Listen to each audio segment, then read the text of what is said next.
our second speaker, Mr. Mohammad Obaidat, is available. Sayyid Mohammed. Yes. حياك الله. حياك الله. Mr. Mohammad Obaidat, welcome you in this event. He's director of Queen Rania Center Entrepreneurship from Jordan. The mic with you, 15 minutes.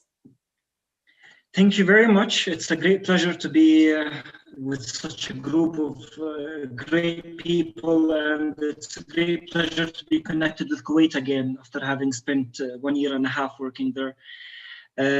So today I'll be talking about the journey of Queen Rania Center for Entrepreneurship. I might not be talking about the whole ecosystem of Jordan, but I'll be giving the story from the beginning of the ecosystem in Jordan. When we started working on entrepreneurship, it was the first technology incubator we opened in 1989. And that was the first trial for technology entrepreneurship in Jordan. After that, we had to shut it down due to lots of reasons. Let's say culture was not ready in the 80s for entrepreneurship, till we came back to, let's say, entrepreneurship again in 2003. So the journey of the ecosystem of Jordan in entrepreneurship started in 2003 when the Jordanian government, alongside with the Royal Scientific Society here in Jordan, decided to start a technology incubator to help supporting the new ideas and the new innovation that are coming when it comes to new businesses for technology development. That was an initial project. Some good entrepreneurs, we had them in the country at that time, but we thought in 2004 that if we capitalized on just incubation, that's not going to work, because at the end of the day, the incubators need a deal flow. And that was the birth of the Queen Rania Center for Entrepreneurship, where we started building our, let's say, first national talent development and talent management center, focusing on entrepreneurship and innovation. The center journey was quite interesting, honestly, and quite exciting, because at the very early days when we started, people didn't know how to pronounce the word entrepreneurship. They didn't really understand what we're talking about, and it was very hard for them to relate to what is entrepreneurship by the end of the day. Even the word that we use in Arabic is called Riyada, and some of the Arabs would understand that. Some of our beneficiaries, let's say, used to call it Riyada instead of Riyada. And that was a confusion we had to deal with at the early days of Queen Rania Center for Entrepreneurship. Slowly, we managed to integrate, let's say, universities with us. And that was, I believe, the breaking point for the tipping point, let's say, for the entrepreneurship ecosystem in Jordan, is integrating all the universities and bringing them on the same umbrella of QRC. We had to go to each university, build a small group of students to volunteer with us, spread the knowledge about what is entrepreneurship, how to start your own business, and connect them with some Jordanian success stories from the 80s and the 90s, where they can feel that they can be part of this ecosystem. So it's not only the American success stories of becoming the new Microsoft at that time, or the new Apple, or the new Intel. No, you can be the new Aramex, you can be the new Nuclear Group, or you can be any of those Jordanian successful businesses who managed to be a great business of that they used to be startups in the past. So slowly, the center worked on developing knowledge, education, curriculums, with a lot of partnerships from outside of Jordan. Unfortunately, at that time, we didn't really have the capacity in the country. So we had to start building the first block of the entrepreneurial ecosystem here till 2009. And 2009, the ecosystem of Jordan started to prosper. We established the first seed funding agency, and we established the first, let's say, umbrella for national partnership of organizations, which is the Global Entrepreneurship Week. And we started having a lot of entrepreneurs coming from the universities, or even leaving their jobs and deciding to work, let's say, to start their own businesses. And the great advantage at that time was the economic crisis of 2008, to be honest. So when the crisis happened, a lot of Jordanian engineers were displaced from their jobs, left maybe the Gulf region, or left some of the other countries they used to work in, and they had to travel and come to Jordan. That was a great opportunity for entrepreneurship, because they're great minds, great talents, we need them.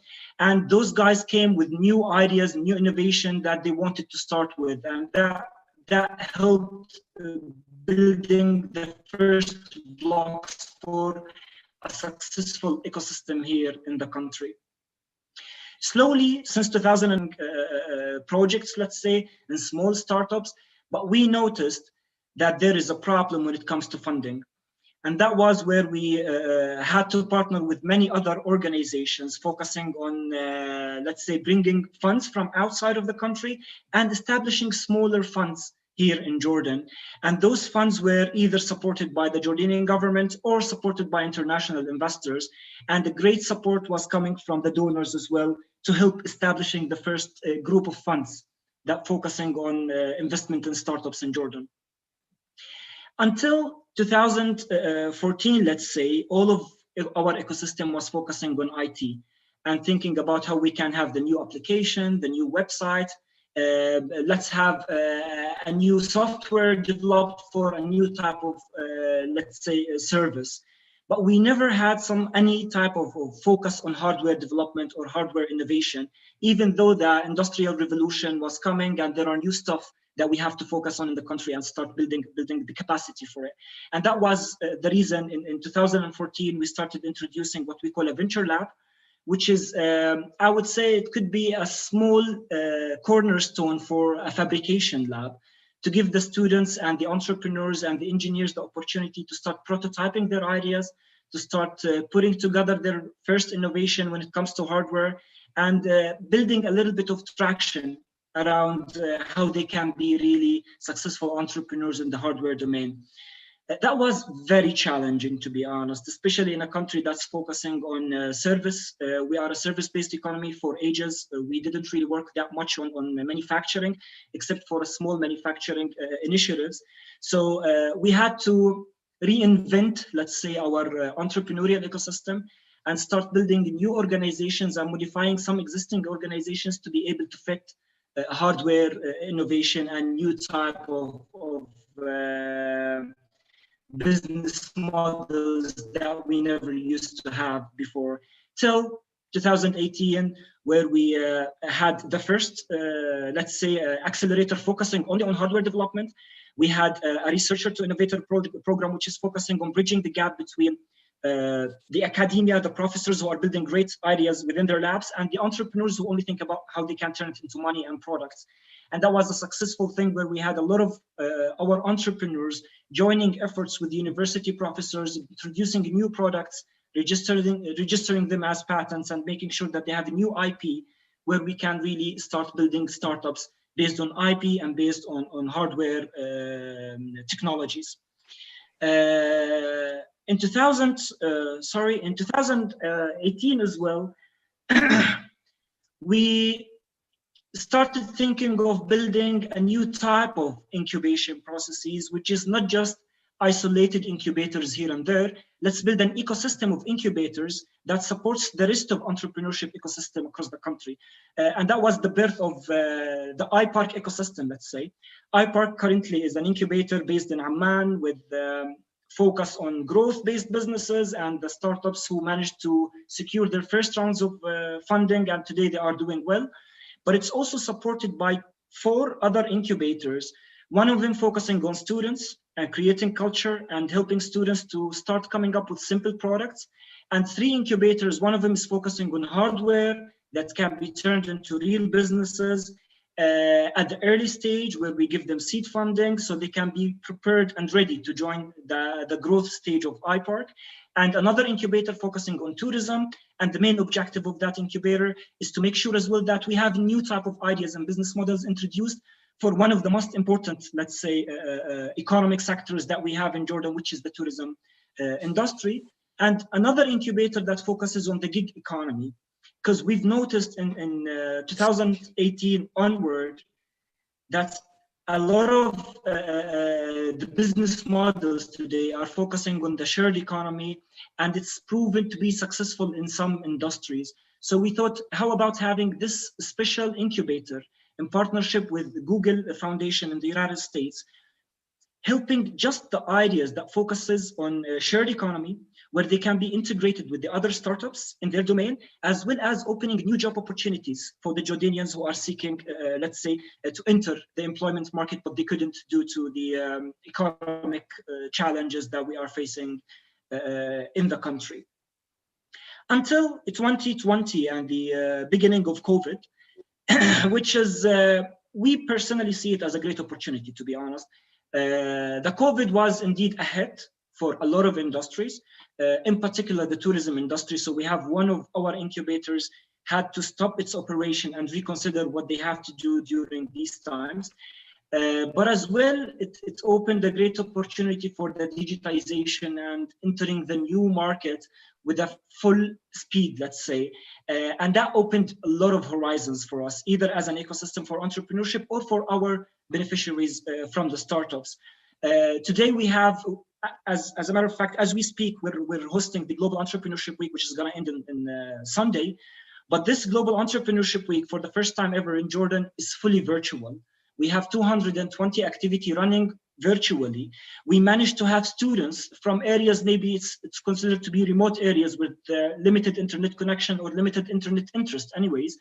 Today they're available online. They can access the activities, they can know more. We managed to access a lot of new talents that we couldn't really reach them before.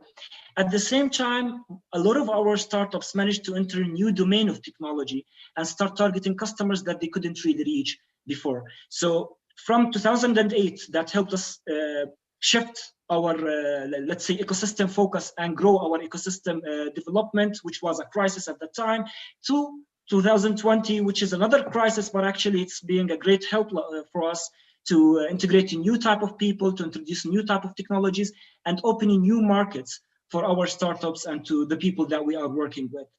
When it comes to the industries that we started to focus on right now, as I mentioned, the gig economy is a great opportunity, and we believe it's going to be something really good and successful for our startups. And we've seen it working even during COVID. Actually, a lot of our startups have to shift their business models to the gig economy because it was more functional during the lockdowns and during the curfews that the government is imposing.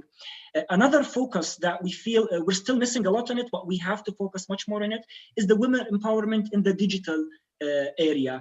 In 2018, around 60% of our incubatees were female working in the technology. So they're female building either softwares or hardware, or they're introducing a new service enabled by technology. And that was a great success. 2 minutes you have only. Sure, which was a great thing for us to focus on, to be honest. What we are going towards in these coming days today is agriculture, mobility, and clean technology, including water, because those are the main challenges for Jordan. We have crossed a very long way, and we believe that the industry is going great. I'll go just to one last slide, maybe, because I took a lot of time. From two organizations, Queen Rania Center of Entrepreneurship and iPark, back in 2004, today we have all of these players who have instilled in their DNA the innovation and entrepreneurship and supporting organizations. And we're proud to say that we have more than 35,000 networking activity being conducted over the past few years. And we have trained more than 35 or 40,000 people on entrepreneurship, whether of being to be entrepreneurs or being employees in entrepreneurial organizations, or even government personnel who can be entrepreneurial within their government organizations. Not to take more time, I would say we managed to do a very good job, hopefully, and we're excited about the coming wave. And we believe that actually every single pandemic or every single crisis is a wonderful opportunity for us working in the entrepreneurship domain, and that can open a new horizon for us. So that's it. Thank you very much. Thank you, Mr. Mohammad, for your such amazing presentation. I hope these all networking and your initiative in Jordan, you involve some of them with the education sector for the government and the private, that help them to manage through the pandemic. Thank you so much. Excuse me.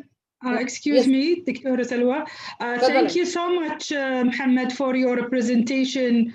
As you mentioned, your presentations is very unique presentation, and this is a best practices. Rania Center is one of the oldest centers supporting entrepreneurial ecosystem in early stage in the MENA, and they have a very good